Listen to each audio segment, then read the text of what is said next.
Vamos para Mateus, capítulo 18, verso 23. Quero falar um pouco, irmãos, sobre o poder do perdão nesta noite.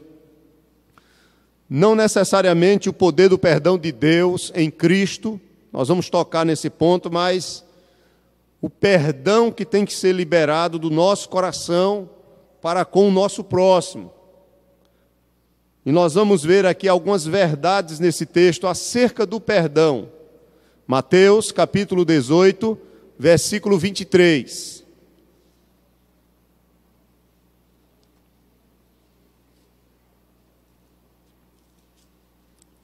A parábola do credor incompassivo. Abriu sua Bíblia, Mateus 18, 23, deixa ela aberta. Nós vamos aprender um pouco sobre o perdão nas palavras do Senhor Jesus, até porque não há outra pessoa realmente capaz de nos ensinar como praticar o perdão semelhante ao nosso Senhor Jesus Cristo. Ele é a pessoa perfeita, o exemplo perfeito de quem verdadeiramente perdoou. E nós precisamos aprender com o nosso Senhor. Mateus 18, 23 diz assim: por isso, vamos ler a partir do verso 21, fica mais completo, a gente pegar o contexto próximo. Mateus 18, 21. Então Pedro, aproximando-se-lhe, lhe perguntou: Senhor, até quantas vezes meu irmão pecará contra mim que eu lhe perdoe? Até 7 vezes? Respondeu-lhe Jesus: não te digo que até 7 vezes, mas até 70 vezes 7. Por isso o reino dos céus é semelhante a um rei que resolveu ajustar contas com os seus servos. E passando a fazê-lo, trouxeram-lhe um que lhe devia 10.000 talentos. Não tendo ele, veja bem, não tendo ele, porém, com que pagar, ordenou o senhor desse servo, que fosse vendido ele, a mulher, os filhos e tudo quanto possuía, e que a dívida fosse paga. Então o servo, prostrando-se reverentemente, rogou: sê paciente comigo, e tudo te pagarei. E o senhor daquele servo, compadecendo-se, mandou-o embora e perdoou-lhe a dívida. Saindo, porém, aquele servo, encontrou um dos seus conservos, que lhe devia 100 denários. E agarrando, o sufocava, dizendo: paga-me o que deves. Então o seu conservo, caindo-lhe aos pés, lhe implorava: sê paciente comigo, e te pagarei. Ele, entretanto, não quis. Antes, indo-se, o lançou na prisão até que saldasse a dívida. Vendo os seus companheiros o que se havia passado, entristeceram-se muito e foram relatar ao seu senhor tudo o que acontecera. Então o seu senhor, chamando-o, lhe disse: servo malvado, perdoei-te aquela dívida toda, porque me suplicaste. Não devias tu igualmente compadecer-te do teu conservo, como também eu me compadeci de ti? Indignando-se o seu senhor, o entregou aos verdugos, até que lhe pagasse toda a dívida. Assim também meu Pai Celeste vos fará, se do íntimo não perdoardes cada um a seu irmão. Deixe sua Bíblia aberta, vamos orar ao Senhor. Pai, em nome de Jesus, aqui está a Tua palavra lida. Nós vamos, ó Pai, ouvir a Tua palavra nesta noite. Pedimos ao Senhor que Teu Espírito Santo venha fazer com que essa palavra venha transformar nossas vidas nesta noite, em nome de Jesus. E que isso venha servir para a glória do Teu santo nome. Em nome de Jesus, amém. Bem, irmãos, o capítulo 18, ele é um capítulo riquíssimo do livro de Mateus. O Senhor Jesus, ele vai ensinar sobre várias verdades que são extremamente necessárias para a vida de seus discípulos. Ele vai falar sobre os tropeços, No meio desse capítulo, nós vamos ter o contexto também da parábola da ovelha perdida, que Lucas vai colocar essa parábola da ovelha perdida junto com a parábola da dracma perdida e do filho perdido. E depois Jesus vai tratar da questão de disciplina da igreja, questão de pecado. Quando o irmão pecar, como ele deveria ser tratado, ou como o irmão deve corrigir o outro, quando percebe, quando sabe, quando vê que esse outro está pecando contra Deus, ou contra qualquer outra pessoa, ou até contra a própria pessoa que está vendo. E depois dessa palavra sobre como se tratar um irmão que é considerado culpado, Pedro, ele, com a interrogação na sua mente, ele vai se aproximar de Jesus e vai perguntar qual é o limite para o perdão. Dentro do entendimento de Pedro, ele sabia, é claro, ele tinha sido ensinado desde criança pelos mestres da lei, pelos rabinos da sua época, que o perdão era necessário, que Deus é o Deus do perdão, é o Deus da misericórdia, como nós podemos ver também no Antigo Testamento. E ele sabia, é lógico, que era comum um homem perdoar o outro, e eles eram ensinados assim, que deveriam perdoar pelo menos até 3 vezes. É uma prática comum no meio dos judeus, se perdoar até 3 vezes. Esse era o ensino comum, era o ensino normal acerca do perdão. Talvez baseado em algumas palavras proféticas, na própria maneira de Deus se revelar ao seu povo. Se você deixar marcado a sua Bíblia aí, e abrir a sua Bíblia, não vai ser fácil de achar, porque é no profeta menor, Amós. Você abre lá em Amós, capítulo 1, versículo 3. Volte aí, Mateus, fica mais fácil de você encontrar assim. Se você voltar a Mateus, aí você vai ter os livros dos profetas menores. Você vai voltando, aí você vai encontrar o livro de Amós. Lá no comecinho dos profetas menores. Vá para Amós, capítulo 1, versículo 3. Então, os mestres judeus, eles baseavam a questão do dever do perdão não mais de 3 vezes, talvez por esses textos. Amós, capítulo 1, versículo 3, diz assim: assim diz o Senhor, por 3 transgressões de Damasco, e por 4 não sustarei o castigo, porque trilharam a Gileade com trilhos de ferro. Se você for para o capítulo 2, verso 6, há uma repetição em relação a Israel. Assim diz o Senhor, por 3 transgressões de Israel, e por 4 não sustarei o castigo, porque os juízes vendem o justo por dinheiro, e condenam o necessitado por causa de um par de sandálias. Jó, no capítulo 33, também fala algo acerca dessa questão, quando ele diz no versículo 29 e 30, 33, 29 e 30, eis que tudo isto é obra de Deus, palavra de Eliú, para Jó, eis que tudo isto é obra de Deus, verso 29, 2 e 3 vezes para com o homem, para reconduzir da cova a sua alma e o alumiar com a luz dos viventes. Escuta, pois, ó Jó, ouve-me, cala-te, e eu falarei. Então, os mestres judeus, eles ensinavam que se alguém pecasse contra você, e se esse pecado contra você se limitasse a no máximo 3 vezes, você deveria, todas essas 3 vezes, perdoar essa pessoa. Se passasse disso, evidentemente, você estava provavelmente livre para não perdoar. Pelo menos é o que alguns comentaristas falam. E Pedro, ele chega para o Senhor, depois de o Senhor falar sobre como se tratar o irmão no contexto anterior à questão de Pedro.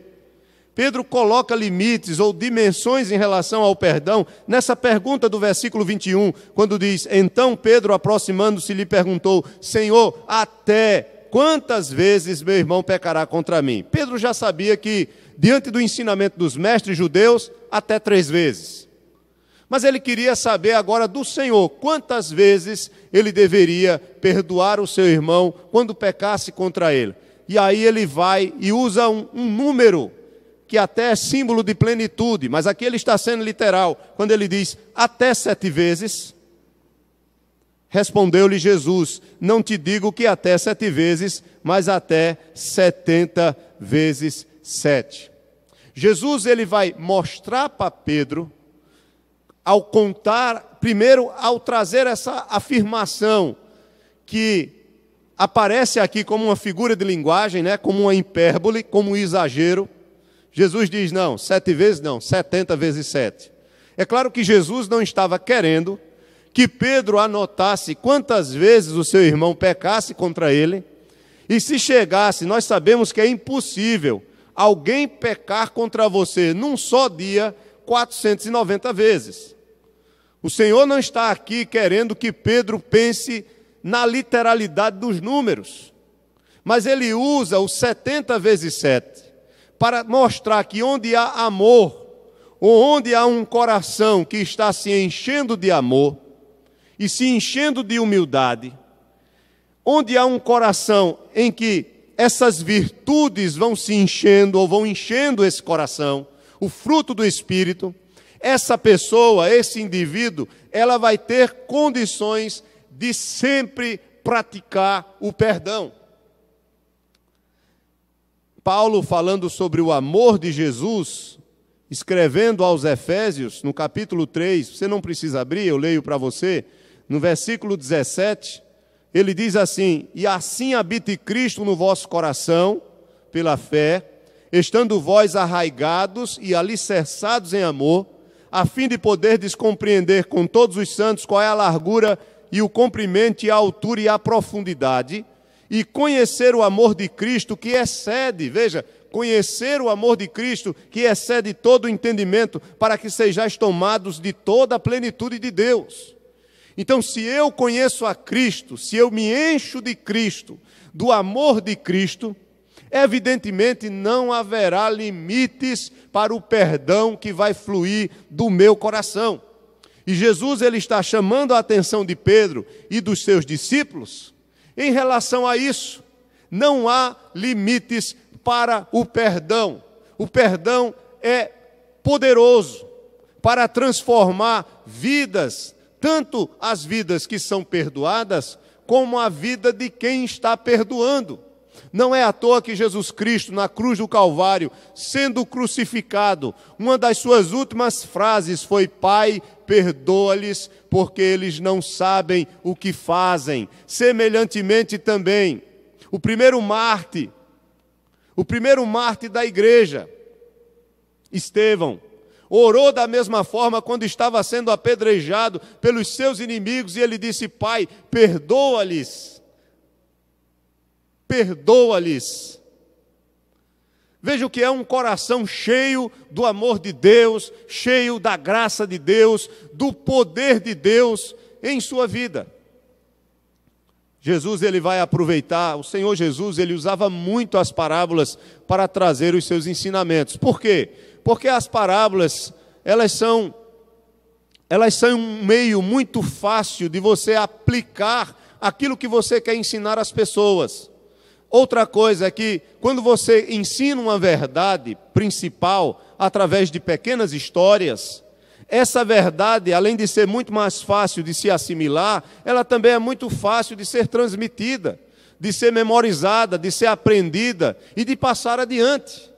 Jesus ele usava muitas parábolas, e ele mais uma vez vai aproveitar a pergunta de Pedro, vai dar a sua resposta usando uma figura de linguagem de exagero, e vai dizer não somente 7, mas até 70 vezes 7, implicando que o perdão ele não tem limites, como diz Paulo falando sobre o amor, escrevendo lá em 1 Coríntios 13, ele diz: o amor não se ressente do mal, ou seja, o amor não guarda mágoa diante do mal que é praticado contra o indivíduo que está recebendo esse mal. Ele diz: o amor não se ressente do mal, 1 Coríntios 13, 5.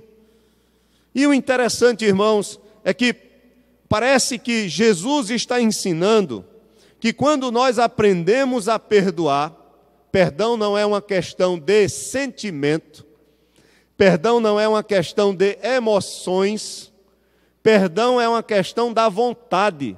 Jesus é muito claro aqui.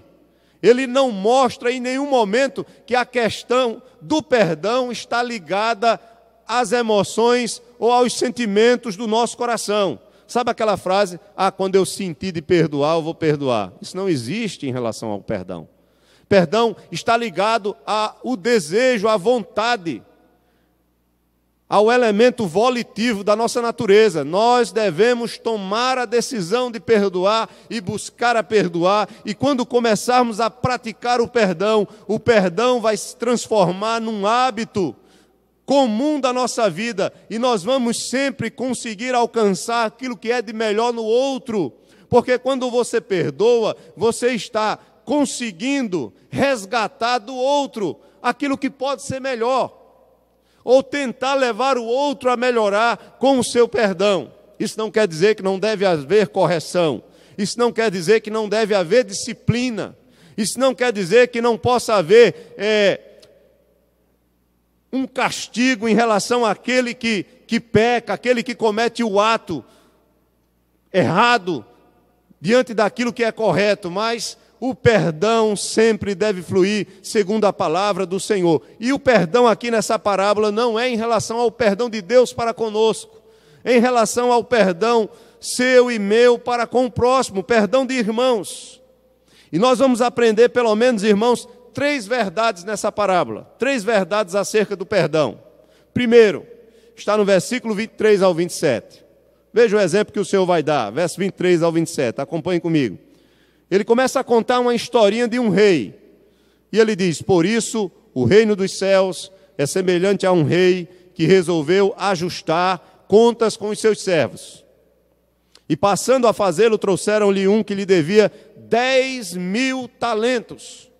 Não tendo ele, porém, com que pagar, isso aqui é importante você guardar. Não tendo ele, porém, com que pagar. Então, esse servo era um devedor e ele não tinha condições nenhuma de pagar a sua dívida. O texto é bem claro. Ordenou o Senhor, com todo o direito, o rei, o senhor dele, ordenou que fosse vendido ele, a mulher, os filhos e tudo quanto possuía, e que a dívida fosse paga.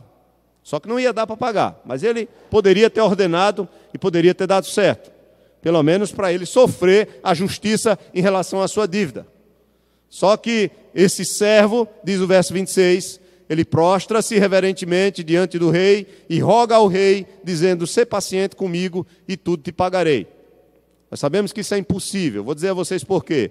Verso 27, ele diz assim: e o senhor daquele servo, compadecendo-se, mandou embora e perdoou-lhe a dívida.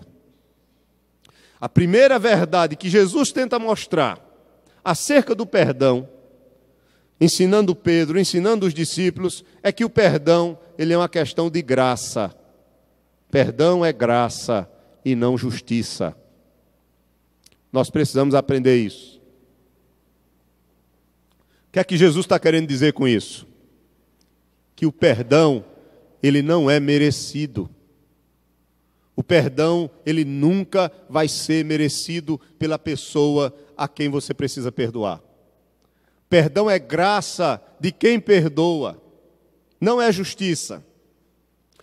Mas e em relação a Deus para conosco, você pode perguntar? É graça também, porque nenhum de nós merecemos o perdão de Deus. Nós temos uma dívida para com Deus por causa do nosso pecado. Todos nós, Paulo diz lá em Romanos 3, não há um justo sequer, não há quem faça o bem, não há quem busque a Deus. Todos pecaram e destituídos estão da glória de Deus.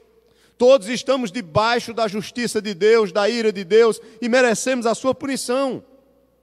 E Ele vem gratuitamente, graciosamente, Ele nos ama primeiro, Ele nos resgata deste mundo e nos oferece o seu amoroso perdão, a sua amorosa misericórdia, Ele derrama sobre nossas vidas. Nós não merecemos nada disso. E embora para esse perdão ser derramado sobre nós, Deus, Ele derrama a sua justiça primeiro na pessoa de Jesus Cristo. Ou seja, Ele pune a nossa dívida, ou a nossa dívida é paga por outra pessoa que não deve nada, que é Jesus. por outra pessoa que não tem pecado, assume o nosso lugar, paga a nossa dívida, para que livremente e gratuitamente eu receba de graça o perdão de Deus sobre mim, diante de todos os meus pecados. O perdão é graça, mas Jesus, lembre-se, Ele não está falando aqui do perdão de Deus sobre nós que somos pecadores, e embora nós podemos aplicar sim a nossa condição diante do Pai, porque a nossa dívida diante dEle é impagável. Por isso que nós somos salvos pela graça de Deus, mediante a fé. Isso não vem de vós, é dom de Deus. O salário do pecado é a morte, mas o dom gratuito de Deus é a vida. Veja, o dom gratuito de Deus é a vida eterna por meio de Jesus Cristo, nosso Salvador. Então a salvação é de graça, embora o preço da dívida foi pago, literalmente pago, por Jesus Cristo na cruz. Mas é de graça sobre nós. Mas em relação ao próximo, Jesus está mostrando aqui a história de um rei que vai fazer uma auditoria no seu reino. E quando essa auditoria é feita, havia um servo que estava lhe roubando, olha, fazia muito tempo. A dívida desse servo, transformando em dólares, seria mais ou menos 10 milhões de dólares. Você imagine aí, será que esse camarada estava roubando? Naquela época, você dever uma quantia, o texto vai usar a moeda da época, e a moeda da época é 10 mil talentos. Irmãos, veja bem, para um homem ganhar, para um homem arrecadar um talento, um cidadão comum, preste bem atenção, ele devia 10 mil talentos. Para você ganhar um talento naquela época, você deveria trabalhar como cidadão comum, como um trabalhador braçal, trabalhar 20 anos. Para ganhar um talento, você trabalharia em média 20 anos para poder juntar e ganhar um talento. Esse homem devia 10 mil talentos. Só para você ter ideia, a arrecadação total de Israel, da Palestina naquela época, era de 800 talentos por ano. A arrecadação de impostos em todo Israel naquela época dava 800 talentos por ano. Então esse homem devia 10 mil talentos. Era uma dívida impagável. E quando o rei faz essa auditoria e vê que esse homem estava lhe roubando, e chama esse homem e toma a decisão de puni-lo, justamente pela sua dívida, ele diz, olha, vai ser vendido você, vai ser vendido sua mulher, seus filhos, tudo que você tem, vocês vão ser escravos. É claro que o que iria entrar de dinheiro para com o Senhor não era quase nada comparado à dívida, mas ele está tentando fazer justiça. E aí aquele servo, sabendo que não tem como pagar, embora ele diga, ser paciente comigo, que eu te pagarei, ele sabe que não vai pagar. Ele sabe que não há possibilidade nenhuma dele arrecadar 10 mil talentos para pagar o seu senhor. E aí quando ele faz o seu clamor e pede compaixão, observe aí por favor o verso 27, dizia o senhor daquele servo, compadecendo-se, mandou-o embora e perdoou-lhe a dívida.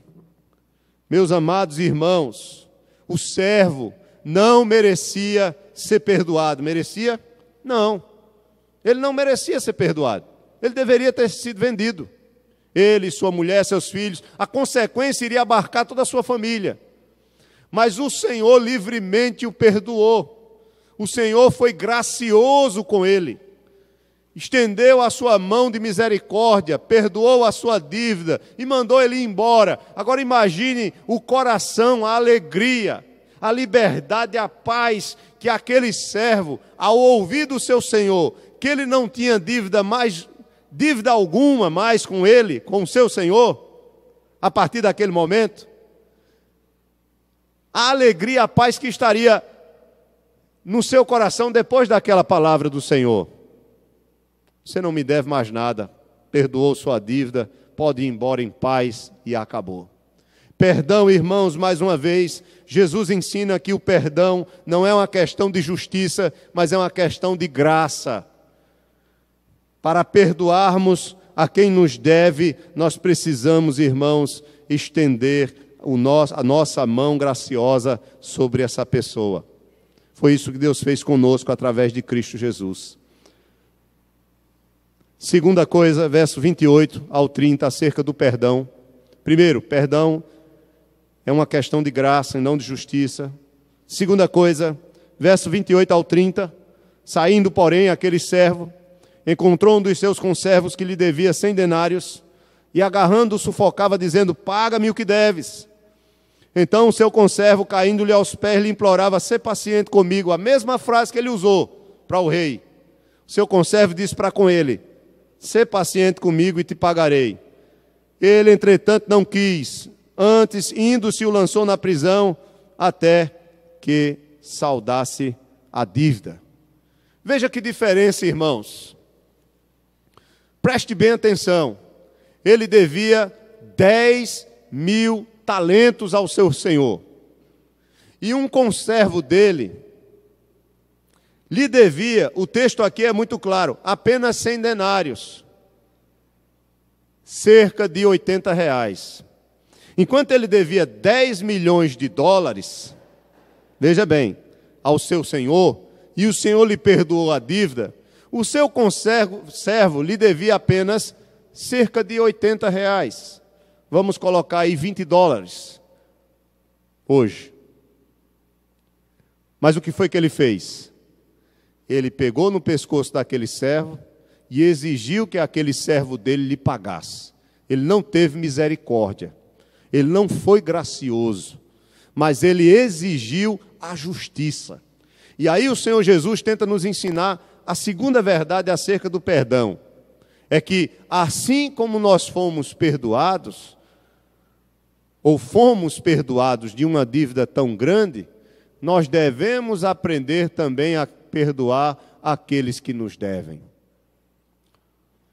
O perdão recebido deve ser praticado, irmãos. Paulo, escrevendo aos Efésios, no capítulo 4, ele vai dizer: perdoai-vos uns aos outros, assim como Deus vos perdoou em Cristo Jesus. Veja, perdoai-vos uns aos outros, assim como vocês receberam perdão de uma dívida impagável diante do Pai, perdoem também as pessoas que devem a vocês. E na oração do Pai Nosso, é interessante que a oração do Pai Nosso, ela é dividida em duas partes. Se você observar, na oração do Pai Nosso, a primeira parte é em relação a Deus. A segunda parte é em relação ao próximo. Enquanto que na primeira parte é: Pai nosso que estás nos céus, santificado seja o teu nome, venha a nós o vosso reino, seja feita a tua vontade, assim na terra como nos céus.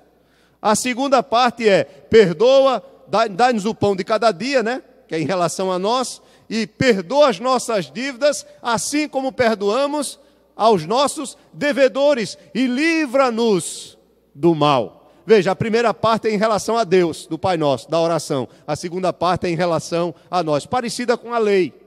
Na lei nós temos 2 tábuas e os 4 primeiros mandamentos em relação a Deus. Os 6 últimos mandamentos em relação ao próximo. Por isso que Jesus diz que a lei se resume em amar a Deus acima de todas as coisas e amar ao próximo como a ti mesmo. E o perdão, assim como você recebeu perdão, doe perdão, perdoe. A questão, irmãos, é que é muito difícil perdoar.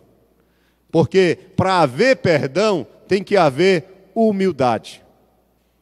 E se há uma coisa que o nosso coração evita, o nosso coração, o meu coração, o seu coração, é humildade. Nós temos muita dificuldade com essa virtude. No nosso coração sempre vai fluir muito a questão do egoísmo, da soberba, do orgulho, mas humildade não.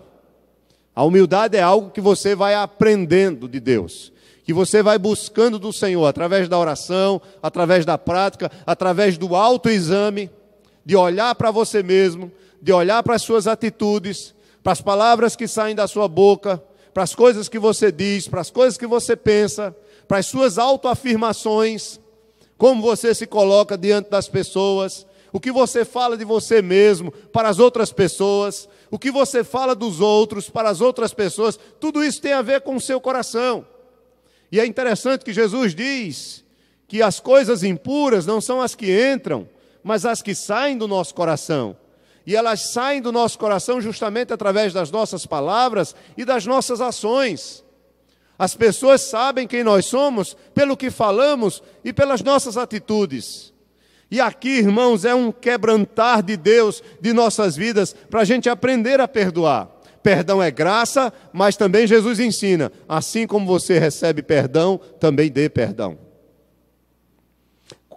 Eu estou falando sobre perdão. Quais são as pessoas que surgem na sua mente ao ouvir falar sobre esse assunto? Porque geralmente aquelas pessoas em quem nós vamos pensar, quando estamos falando sobre perdão, são as pessoas que nós precisamos perdoar, que nos devem. Porque a pessoa, quando nos magoa, ela passa a ser devedora nossa, ela passa a ter uma dívida para conosco. Então, se eu magoei o irmão Jorge, então, mesmo que eu não tenha percebido, Jorge vai me fazer um devedor dele. Ele vai ficar na sua mente, é só um exemplo, né? E Jorge pode pensar o seguinte, ó, aquilo que o pastor falou me magoou, vai ficar chateado, pode ficar remoendo aquilo no seu coração. Essa mágoa, ela pode ser alimentada, essa raiz de amargura, ela pode crescer, ela pode influenciar a outros que estão próximos de Jorge, a partir de um comentário que ele faz da mágoa que eu lhe fiz. Só um exemplo, então, isso pode crescer. A animosidade pode aumentar e a maneira como o Jorge vai me ver e vai interpretar qualquer palavra que eu fale em relação a ele, sempre vai ser de uma maneira negativa. Porque ele vai estar sempre interpretando as coisas dentro do contexto da mágoa que está no seu coração acerca da minha pessoa. Então as interpretações dele serão influenciadas, aí sim, pela emoção, pela mágoa, pelo sentimento de ira, pelo sentimento de dor em relação àquela pessoa. Então, o perdão que é recebido, Jesus ensina aqui, ele deve ser dado. Aquele homem, ele foi perdoado de uma grande dívida, custava ele liberar o seu servo. Se ele devia 10 milhões, 80 reais, não ia dar para pagar a sua dívida. E se ele tinha sido beneficiado pelo seu senhor, por que ele não beneficiou também o seu conservo? E aí, irmãos, eu não vou falar sobre isso, mas nessa parábola, Jesus também mostra que Deus é justiça. Embora ele fale de graça, mas ele mostra que, pelo fato daquele servo ter recebido um perdão tão grande e não perdoar o seu conservo, as pessoas observaram isso. Os amigos estavam ali observando. E a graça que ele tinha recebido do perdão, ela vai acabar. A partir do momento, veja comigo, verso 31 ao 35, e aqui nós aprendemos a terceira verdade nessa parábola sobre o perdão, é que a ausência de perdão, ela produz tormentos para nós mesmos. É isso que o texto vai mostrar. Veja como Jesus encerra essa parábola do verso 31 até o 34.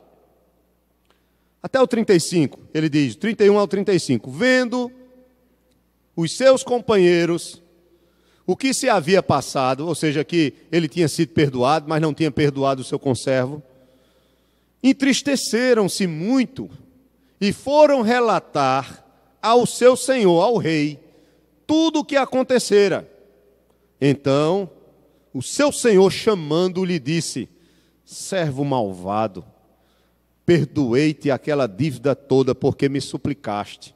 Não devias tu igualmente compadecer-te do teu conservo, como também eu me compadeci de ti? Olha a pergunta é para nós. Não devíamos nós compadecer-nos das pessoas que pecam contra nós, como Deus tem se compadecido de nós? Se nós temos recebido um perdão pleno, perfeito em Cristo, será que nós não temos condições de perdoar uma mágoa que não se compara ao meu pecado ou aos meus pecados contra Deus, que tem sido feita em relação a nós mesmos, ou mágoas. A ausência de perdão produz tormentos para nós mesmos, e a atitude do Senhor foi o seguinte: eu fui gracioso para contigo, eu perdoei a tua dívida, mas como você exigiu justiça do seu conservo, eu também agora vou exigir justiça em relação a você. E aí ele pega aquele homem, coloca ele numa prisão e entrega aos carcereiros, aos verdugos, aqueles que são capazes de causar ainda mais sofrimento na sua vida. E aí, irmãos, a ausência de perdão produz tormentos para nós mesmos. É como aquele ditado popular que diz que a vingança é o veneno que nós mesmos que queremos nos vingar tomamos. Então a vingança, o desejo de vingança, é um veneno que quem toma é a pessoa que quer se vingar. Aqui Jesus está ensinando que quando não há perdão, há sofrimento, mas não é da pessoa que nos magoou, não. É nosso que não conseguimos perdoar. E o Senhor quer nos ensinar, irmãos, a viver essa liberdade, a viver essa paz, porque a maior prisão do mundo, ou uma das maiores, eu não posso ser tão radical aqui, mas uma das piores prisões do mundo é a prisão de um coração rancoroso. É a prisão de um coração que não perdoa, que é cheio de mágoa. Quando nós nos recusamos a perdoar os outros, nós nos tornamos os nossos próprios carcereiros, e a causa dos tormentos que sofremos é por causa disso. Por causa dessas mágoas que enchem o nosso coração. E esses tormentos podem ser emocionais, como amargura, desconfiança, medo de se relacionar com o próximo, não se abrir com ninguém. Pode observar, quando alguém se magoa numa amizade ou num relacionamento, geralmente tem medo de outros relacionamentos, porque é uma defesa.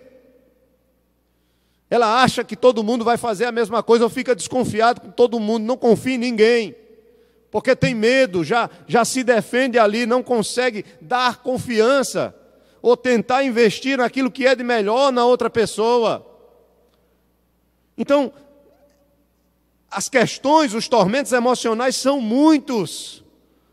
Eu não vou entrar nessa questão, não é para isso, mas você sabe muito bem do que eu falo. E os sofrimentos físicos, as doenças que são relacionadas que hoje em dia são chamadas, eu acho que até já mudou, né? Não sei se são mais somatoformes, aquilo que a gente chamava daquelas doenças que são causadas pelas questões emocionais, né? Então, essas doenças que o corpo vai apresentando por causa de questões da alma, questões do coração. Davi fala sobre isso. Abra sua Bíblia, deixe marcado, vá para o Salmo 32, veja o que Davi fala. Salmo 32, olha o que ele diz aí.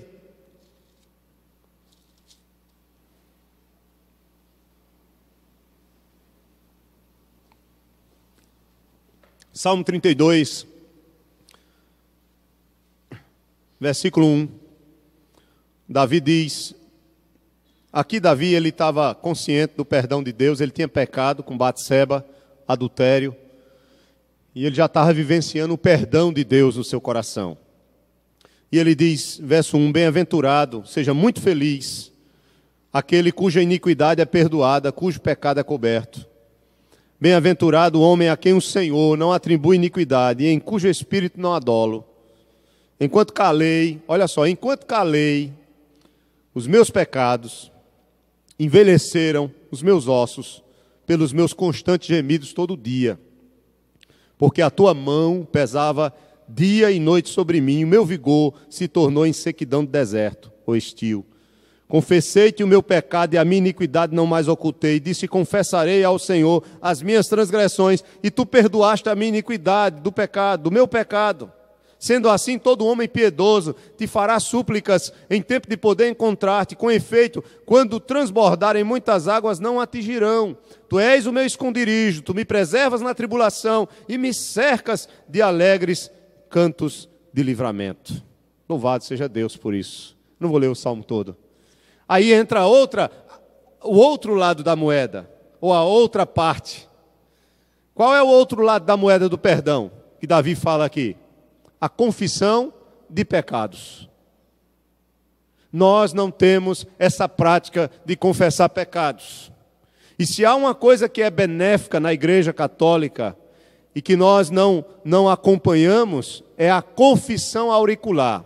É claro que a questão teológica não é boa, porque na Igreja Católica a confissão que o membro da igreja vai e faz ao padre, aquela confissão lá, que se chama confissão auricular, ela é uma confissão que por trás, na teologia deles, eles acreditam que o padre, como eles acreditam que ele é um sacerdote entre Deus e o indivíduo que ali está, ele vai determinar o que se deve ser feito para a pessoa alcançar esse perdão. E nós sabemos que o perdão, ele já é alcançado em Cristo Jesus, de todos os nossos pecados. Basta crer nele, confiar na sua obra redentora. Mas a prática de confessar os nossos pecados, ela é salutar.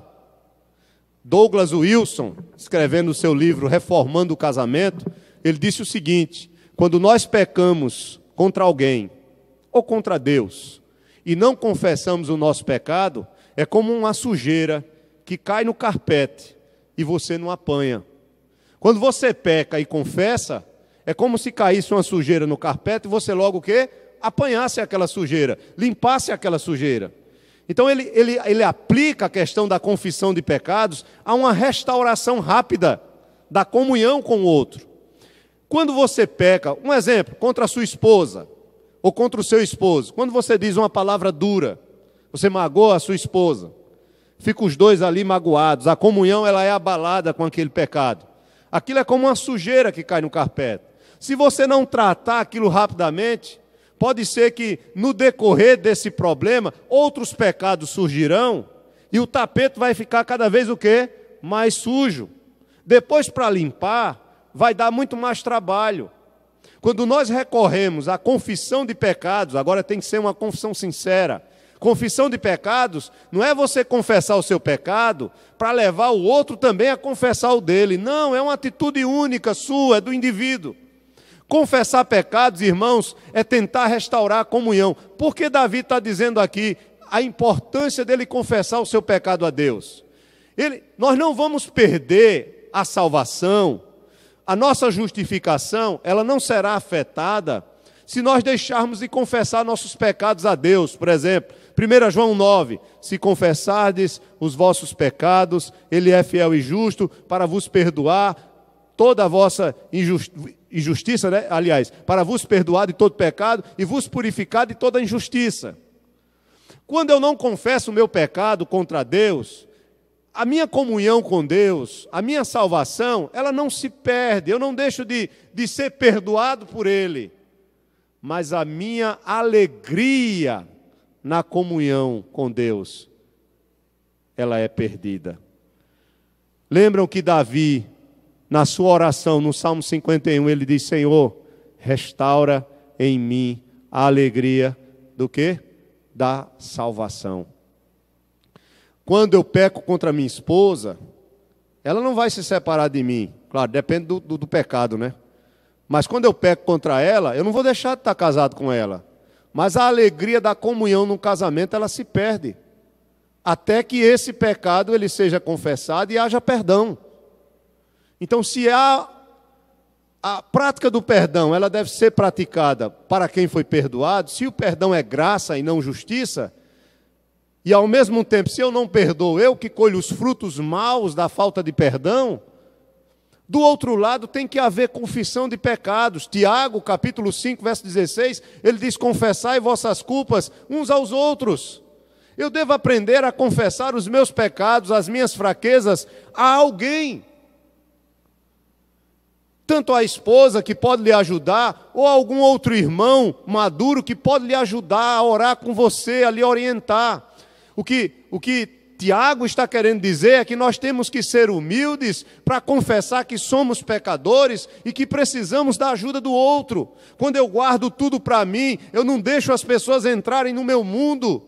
Meu mundo é totalmente fechado e eu fico naquela, não, é somente eu e Deus, eu me acerto com Deus e eu não consigo vencer determinados pecados por não ter a ajuda de pessoas que poderiam ser extremamente importantes, vasos de Deus para me ajudar a vencer determinadas coisas em minha vida.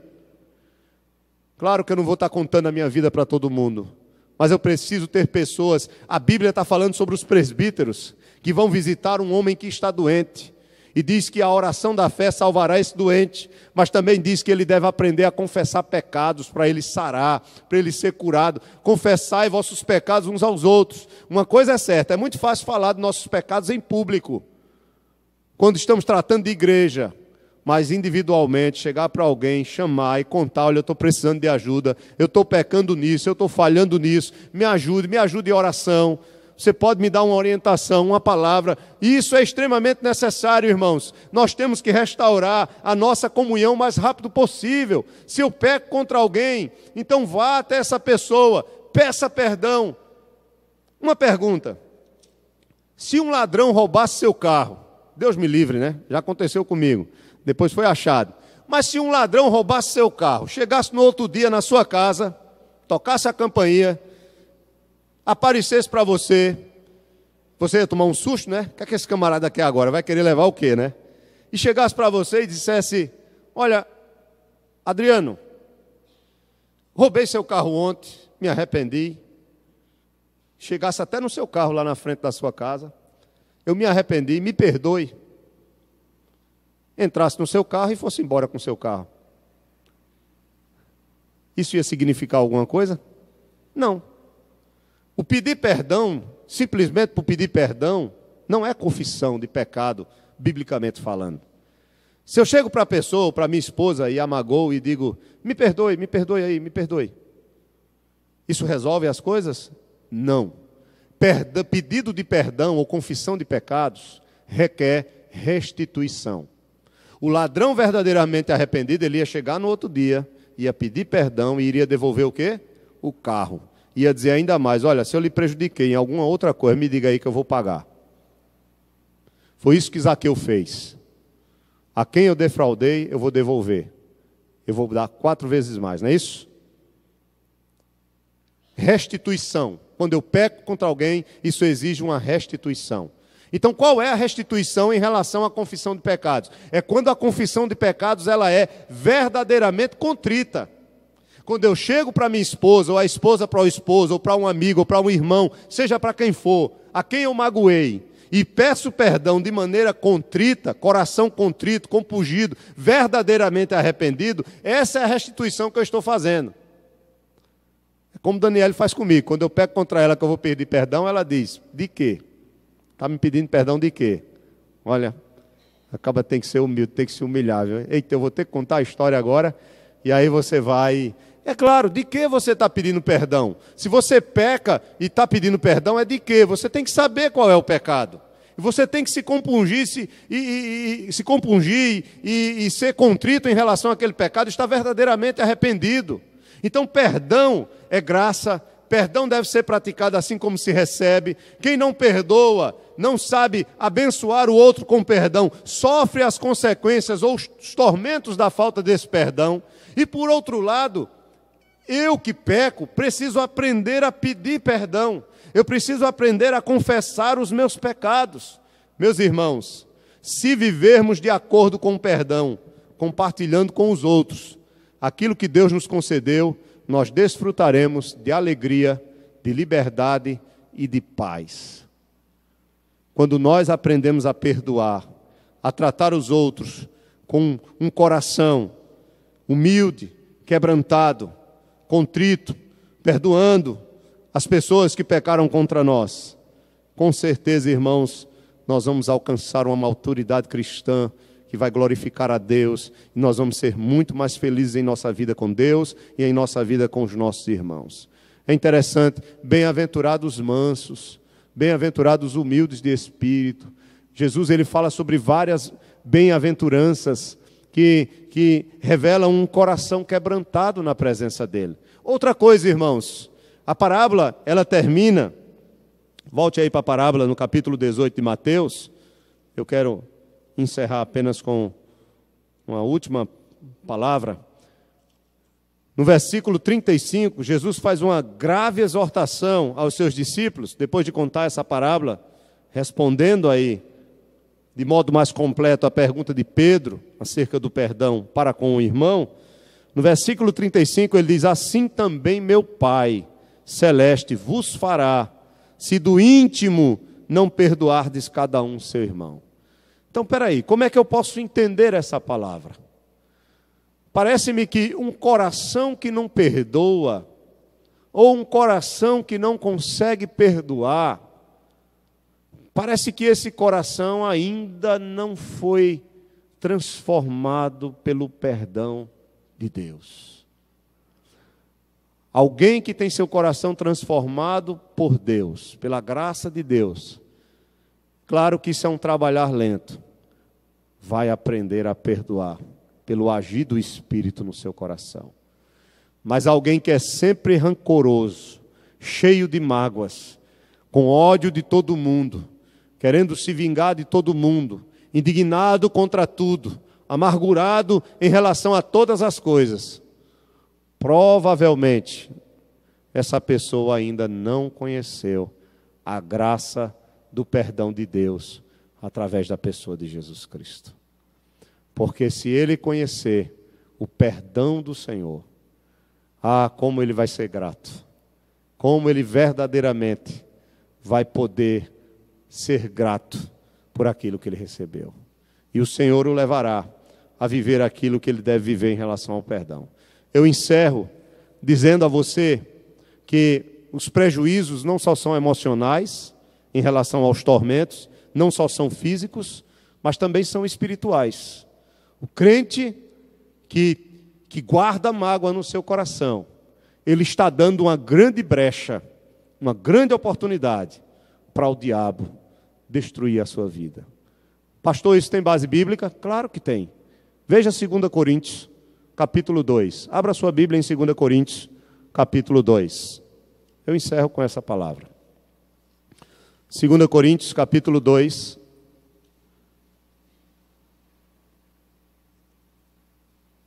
Segunda carta de Paulo aos Coríntios, capítulo 2.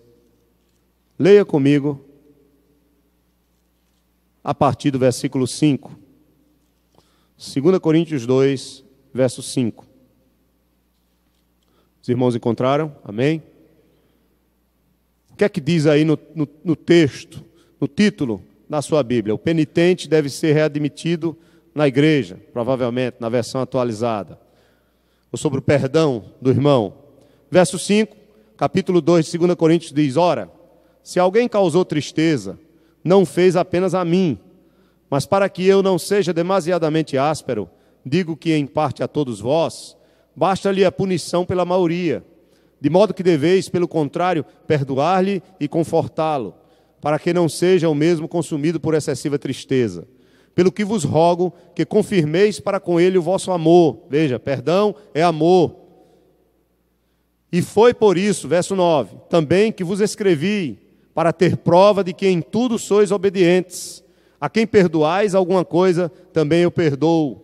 Porque de fato que tenho perdoado, se alguma coisa tenho perdoado, por causa de vós o fiz na presença de Cristo. Verso 11, para que Satanás não alcance vantagem sobre nós, pois não lhe ignoramos os desígnios. O que é que Paulo está dizendo? Se não na igreja, mas se na igreja, entre os irmãos, ou entre qualquer pessoa, na família, seja o que for, mas principalmente na igreja, está tratando do contexto da igreja, quando não há perdão, animosidade, brigas, contendas, isso é, irmãos, uma grande porta aberta para que Satanás possa investir e prejudicar ainda mais a igreja do Senhor. Então Paulo diz, olha, não temos vantagem. Quando não há perdão, Satanás tem vantagem sobre nós. E ele diz, nós não ignoramos os seus desígnios.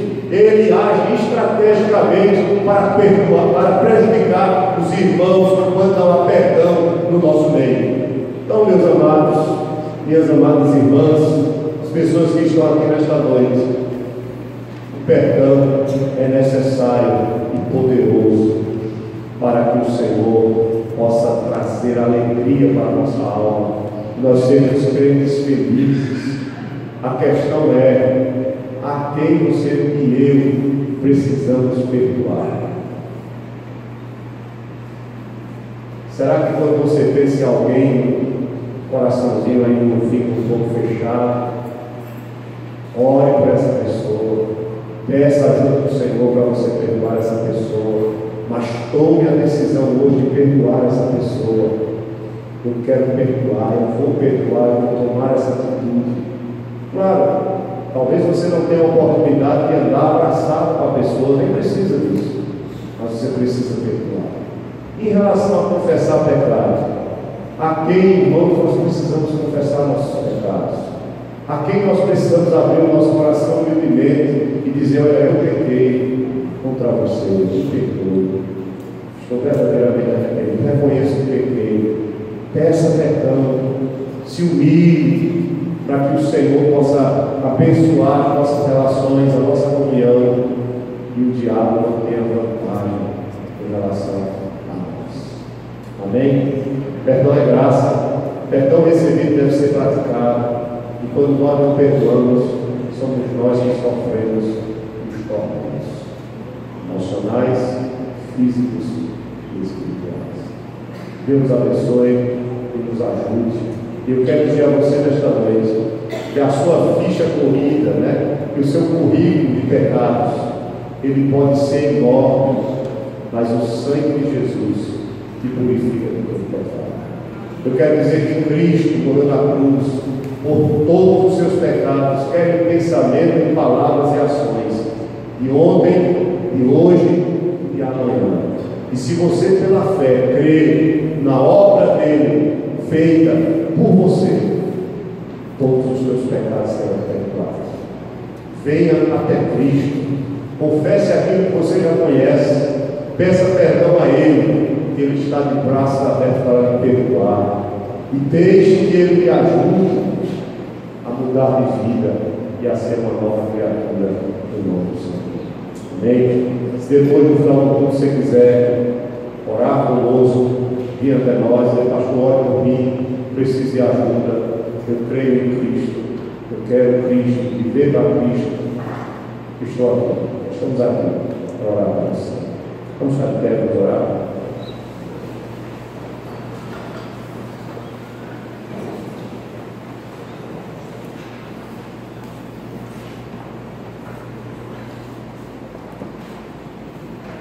Senhor nosso Deus, nós te louvamos pela tua palavra. Ajuda-nos, Senhor, pelo poder do teu Espírito, Senhor, a viver essa palavra em nossas vidas. Senhor, louvado seja o teu nome, porque o teu perdão sobre nossas vidas é algo, ó Pai, impossível de entender com a nossa mente. O teu amor é incompreensível, Senhor. Esse amor maravilhoso que não tem limites, que é derramado sobre nós pela morte de Cristo na cruz, pela obra do Espírito Santo em nossos corações, e que nós podemos, ó Pai, sentir no nosso coração a paz do nosso relacionamento contigo por meio da obra de Cristo em nosso favor. É um perdão, é um amor que é dado de graça, porque a dívida já foi paga pelo nosso Senhor e Salvador Jesus Cristo. Obrigado, Senhor, pela tua misericórdia, pelo teu amor e pelo teu perdão. Mas ao mesmo tempo, Senhor, no dia a dia, com os amigos, com a família, com os irmãos, nós pecamos, mas também as pessoas pecam contra nós. Nós magoamos, mas também somos magoados. E aí nós pedimos a tua ajuda, Senhor, para sermos humildes, para irmos até o outro e pedir perdão, com o coração contrito, querendo restituir verdadeiramente, ó Deus, aquilo que foi feito, a mágoa que foi realizada no coração do outro. E ao mesmo tempo, Senhor, liberando perdão, ó Pai, pela nossa vontade de querer restaurar a comunhão, concedendo ao outro que nos deve a liberdade dessa dívida, para que possamos ver no outro o melhor que ele tem a oferecer. Abençoa-nos, ó Deus, porque perdão é graça, porque o perdão recebido deve ser praticado, e porque nós não queremos sofrer com as mágoas, ó Deus, que causam, ó Deus, prejuízo à nossa alma e à nossa vida.